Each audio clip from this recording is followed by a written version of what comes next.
के आरंभ से ही मनुष्य को एक प्रश्न, क्या आपके सारे संबंधों ने आपको संपूर्ण संतोष दिया है? विचार कीजिए। हमारा जीवन संबंधों पर आधारित है, हमारी सुरक्षा संबंधों पर आधारित है। इसी कारण हमारे जीवन के सारे सुखों का आधार भी है।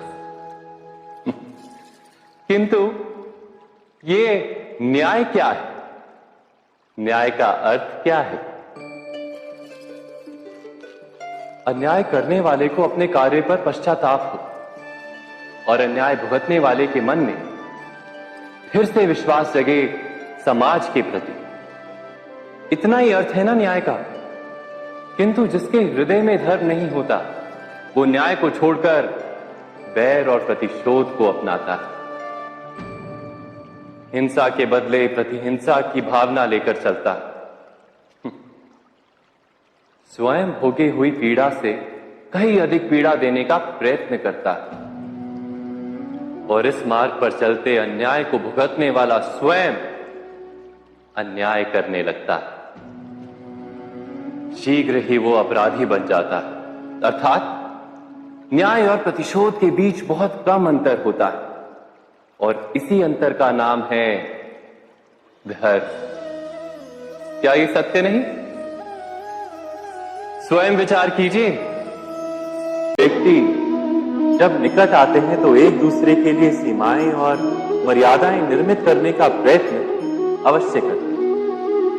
हम यदि सारे संबंधों पर विचार करें तो देखेंगे कि इन सारे संबंधों का आधार यही सीमाएं हैं जो हम दूसरों के लिए निर्मित करते हैं।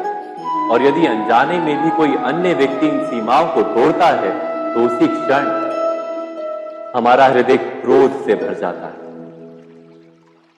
इन सीमाओं का वास्तविक रूप क्या है? क्या हमने कभी विचार किया? सीमाओं के द्वारा हम दूसरे व्यक्ति को निर्णय करने की अनुमति नहीं देते। अपना निर्णय उस व्यक्ति पर थोपते हैं, अर्थात किसी की स्वतंत्रता का अस्वीकार करते हैं। और जब स्वतंत्रता का अस्वीकार किया जाता है तो उसका हृदय दुख से भर जाता है। और जब वो सीमाओं को तोड़ता है तो हमारा हृदय क्रोध से भर जाता है। क्या ऐसा नहीं होता?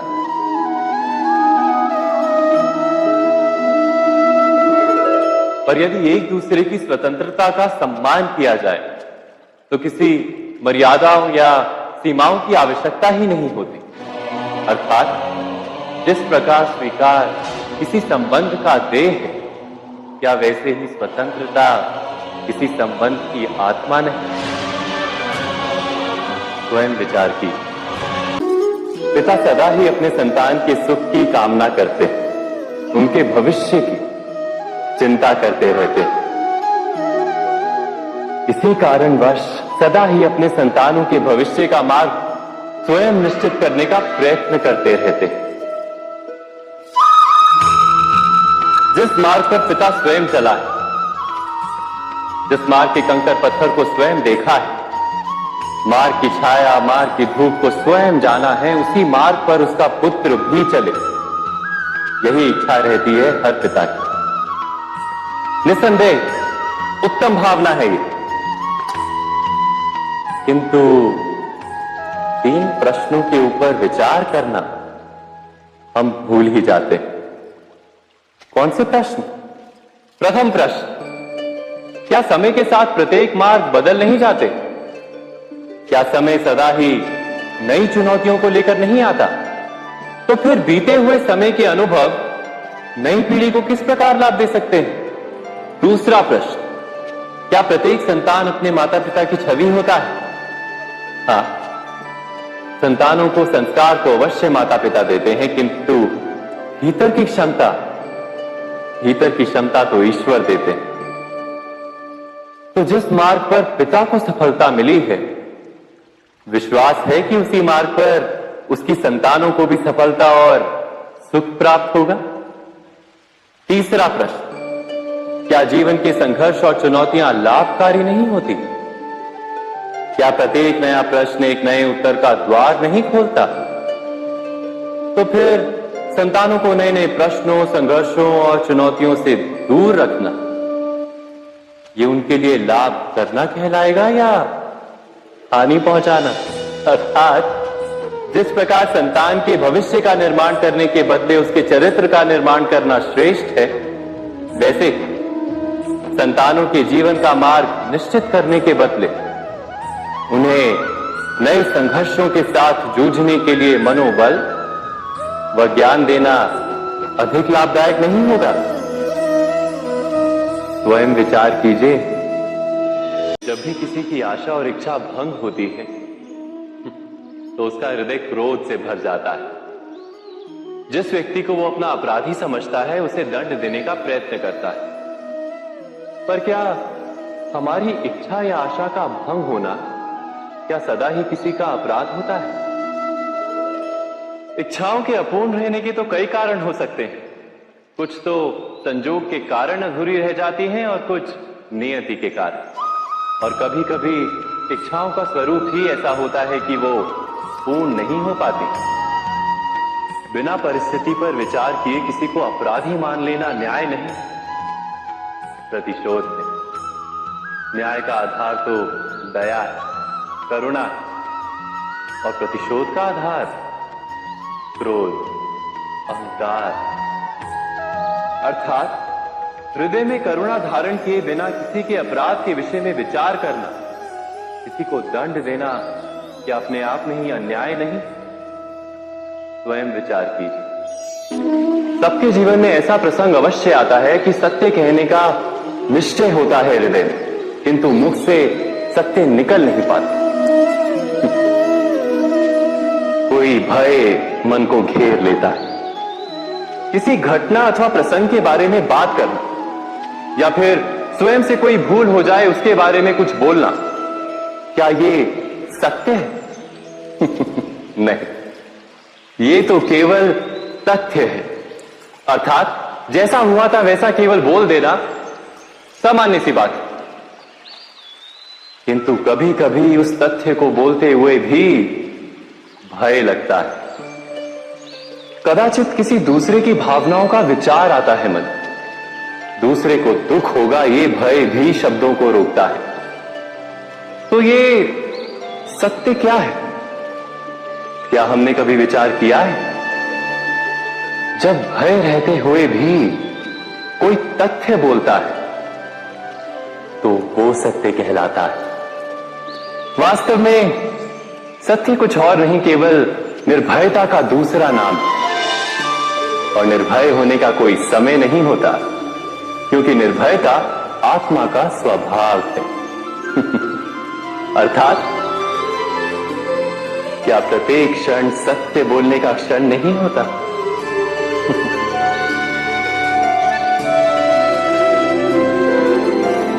स्वयं विचार कीजिए। सपनों और पूर्वाभासों के आधार पर हम भविष्य के सुख दुख की कल्पना करते हैं। भविष्य के दुख का कारण दूर करने के लिए हम आज योजना बनाते हैं। किंतु कल के संकट को आज निर्मूल करने से हमें लाभ मिलता है या हानि पहुंचती है? ये प्रश्न हम कभी नहीं करते। सत्य तो ये है कि संकट और उसका निवारण साथ जनते हैं, व्यक्ति के लिए भी और सृष्टि के लिए भी। नहीं, आप अपने भूतकाल का स्मरण कीजिए, इतिहास को देखिए। आप तुरंत ही ये जान पाएंगे कि जब जब संकट आता है तब तब उसका निवारण करने वाली शक्ति भी जन्म लेती है। यही तो जगत का चलन है। वस्तुतः संकट ही शक्ति के जन्म का कारण है। प्रत्येक व्यक्ति जब संकट से निकलता है तो एक पद आगे बढ़ा होता है, अधिक चमकता है, आत्मविश्वास से अधिक भरा होता है, न केवल अपने लिए अपितु विश्व के लिए भी। क्या ये सत्य नहीं? वास्तव में संकट का जन्म है एक अवसर का जन्म, अपने आप को बदलने का, अपने विचारों को ऊंचाई पर करने का अवसर। अपनी आत्मा को बलवान और ज्ञान मंडित बनाने का। जो ये कर पाता है उसे कोई संकट नहीं होता, किंतु जो ये नहीं कर पाता वो तो स्वयं एक संकट है विश्व के लिए। विचार कीजिए। परंपरा में धर्म बसता है और परंपराएं ही धर्म को संभालने का कार्य करती हैं, ये सत्य है। पर क्या केवल परंपरा ही धर्म है? विचार कीजिए। सत्य तो यह है कि जिस प्रकार पाषाण में शिल्प होता है, उसी प्रकार परंपरा में धर्म होता है। इस पत्थर में शिल्प है, ये पत्थर शिल्प नहीं। शिल्प को उजागर करने के लिए उसे तोड़ना पड़ता है, अनावश्यक भागों को दूर करना पड़ता है। ठीक उसी प्रकार परंपराओं में धर्म ढूंढना पड़ता है। जिस प्रकार इंद्र पूजा की परंपरा को तोड़कर गोवर्धन पूजा का धर्म ना ढूंढा जाता, तो यादवों को उनकी मुक्ति का मार्ग नहीं मिल पाता। अर्थात परंपरा को पूर्णता छोड़ देने वाला धर्म से वंचित रह जाता है, और परंपरा का अंध अनुकरण करने वाला भी धर्म को प्राप्त नहीं कर पाता। कहते हैं हंस के पास नीर क्षीर विवेक होता है। दूध में मिले पानी को छोड़कर केवल दूध ही ग्रहण करता है। तो क्या सच्चा धर्म प्राप्त करने के लिए हृदय में ज्ञान से जन्मा विवेक आवश्यक है? और ऐसे विवेक के बिना जिसे धर्म मान भी लिया जाए, जो वास्तव में धर्म ना भी हो, ऐसा भी तो हो सकता है। स्वयं विचार कीजिएगा। भविष्य के आधार पर सब आज का निर्णय लेना चाहते हैं। भविष्य में सुख मिले, भविष्य सुरक्षित हो, ऐसे निर्णय आज लेने का प्रयत्न रहता है सबका। आप अपने जीवन को देखिए। क्या आपके अधिकतर निर्णय के पीछे भविष्य का विचार नहीं होता? और हो भी क्यों ना। अपने जीवन को सरल और सुखमय बनाने का प्रयत्न करने का अधिकार सबका है। पर भविष्य तो कोई नहीं जानता, केवल कल्पना ही की जा सकती है। तो जीवन के सारे महत्वपूर्ण निर्णय कल्पनाओं के आधार पर ही करते हैं हम। क्या निर्णय करने का कोई तीसरा मार्ग हो सकता है? विचार कीजिए। सारे सुखों का आधार धर्म है, और वो धर्म मनुष्य के हृदय में बसता है। तो प्रत्येक निर्णय से पूर्व स्वयं अपने हृदय से ये प्रश्न अवश्य पूछ लेना कि ये निर्णय स्वार्थ से जन्मा है या धर्म से। क्या इतना पर्याप्त नहीं? भविष्य के बदले धर्म का विचार करने से क्या भविष्य अधिक सुखपूर्ण नहीं होगा? स्वयं विचार कीजिए। व्यक्ति को जब उसके अपराध का दंड मिलता है, तब कभी कभी उस न्याय को देखकर मन कचोटता है। प्रश्न उठता है हृदय में कि जब वो अपराध हुआ था तब व्यक्ति भिन्न था। उसके पश्चात उसने इतने पश्चाताप किए, स्वयं में इतना परिवर्तन किया, फिर उसे दंड क्यों मिले? पर जहां आघात होता है वहां प्रत्याघात भी होता है। जैसा कर्म वैसा फल। यदि किसी को प्रेम दोगे तो सुख प्राप्त होगा, यदि किसी की हत्या करोगे तो मृत्यु दंड मिलेगा। जैसा कार्य वैसा ही न्याय। तो फिर प्रायश्चित और पश्चाताप का कोई मूल्य नहीं है? अवश्य है मूल्य। प्रायश्चित और पश्चाताप मनुष्य की आत्मा को बलवान करता है। आने वाले दंड को स्वीकार करने के लिए मनुष्य को तैयार करता है। अर्थात बिना प्रायश्चित के दंड स्वीकार करने का कोई मूल्य है? स्वयं विचार कीजिए। जब अपने किसी अच्छे कार्य के उत्तर में दुख प्राप्त होता है, अथवा किसी को उसके दुष्ट कार्य में सुख मिलता है, तो मन अवश्य ये विचार करता है कि अच्छा कार्य करने का, धर्म के मार्ग पर चलने का तात्पर्य क्या है। पर दुष्ट आत्मा को क्या प्राप्त होता है ये भी देखिए। दुष्टता करने वाला हृदय सदा चंचल रहता है, अकुलाता रहता है। मन में सदा नए नए संघर्ष उत्पन्न होते हैं। अविश्वास उसे जीवन भर दौड़ाता है। क्या ये सुख? जबकि धर्म पे चलने वाले, अच्छा कार्य करने वाले, सच्चरित्र व्यक्ति का हृदय शांत रहता है। परिस्थितियां उसके जीवन के सुख में बाधा नहीं बनती। समाज में सम्मान और मन में संतोष रहता है सदा। अर्थात अच्छा बर्ताव भविष्य में किसी सुख का मार्ग नहीं। अच्छा बर्ताव स्वयं सुख, अथवा बुरा बर्ताव भविष्य में किसी दुख का मार्ग नहीं। अधर्म उसी क्षण दुख उत्पन्न करता है। धर्म से सुख नहीं, धर्म स्वयं। इस संसार में आने वाला प्रत्येक बालक संपूर्णतः संस्कार रहित होता है। उसके अंतर पर ना किसी अच्छे संस्कार के चिन्ह अंकित होते हैं, ना ही बुरे संस्कार के। अर्थात जन्म से बालक में ना कोई गुण होता है और ना ही कोई दोष। तो ये दोष अथवा गुण किस प्रकार प्राप्त होते हैं? क्या हमने कभी विचार किया है? जो बात माता पिता के मुख से निरंतर सुनी जाती है, वही बात उनकी संतानों के हृदय का संस्कार बनती है। जैसे किसी गांव में नदी तट तक एक पगडंडी बन जाती है केवल उस मार्ग पर बार बार चलने के कारण। अर्थात माता पिता के हृदय की इच्छाएं उनकी संतानों के हृदय का दोष अथवा गुण बनकर जन्म लेती है। क्या ये सत्य नहीं? पर फिर भी जब उनकी संतानों में कोई दोष दिखाई देता है तो माता पिता आश्चर्य और दुख से भर जाते हैं। माता पिता का हृदय ये प्रश्न करता है कि उनकी संतानों में ये कुसंस्कार आए कहां से। सत्य तो यही है कि माता पिता अपनी संतानों को अनजाने में ही कुसंस्कार के बीज दे देते हैं, जो उनके संतानों की हृदय भूमि पर कुसंस्कार का वृक्ष बनकर उगता है।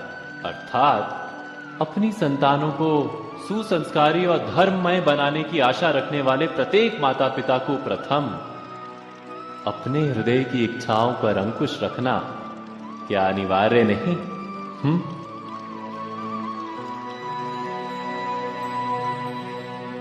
प्रत्येक माता पिता इस पर विचार अवश्य कीजिएगा। सत्ता की लालसा सबके हृदय को घेरे रहती है। प्रत्येक व्यक्ति अपना एक राष्ट्र निर्मित करने का प्रयत्न अवश्य करता है। फिर वो राष्ट्र गुरु राष्ट्र की भांति बहुत बड़ा हो या फिर अपने परिवार तक सीमित हो, वो सत्ता प्राप्त करने का प्रयास अवश्य करता है। किंतु सत्ता का वास्तविक रूप क्या है? क्या हमने कभी विचार किया है? एक मनुष्य जितने अधिक लोगों के जीवन को प्रभावित कर सके, जितने अधिक लोगों के जीवन की स्वतंत्रता पर अंकुश रख सके, उतनी ही अधिक सत्ता का अनुभव करता है वो। सत्ता का वास्तविक रूप ही है अन्य के जीवन पर स्वयं का प्रभाव।